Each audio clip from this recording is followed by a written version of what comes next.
Ayan, kumukulo na yung ating soup base.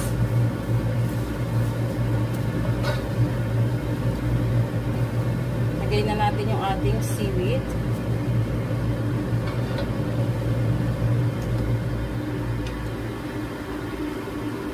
Yan, ganyan lang. Ganyan lang kasimple.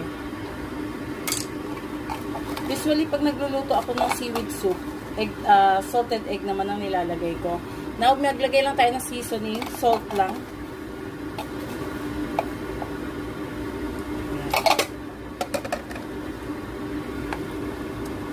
At yan. Okay na yan. Ready na yung ating soup.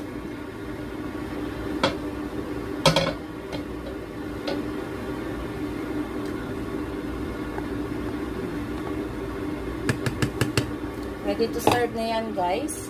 Ayan. Mga ka-auntie, ayan ang ating seaweed soup na ginaya natin the way lutuin ni Mutya. Yan ang kanyang seaweed soup. Thanks to Mutya. Salamat.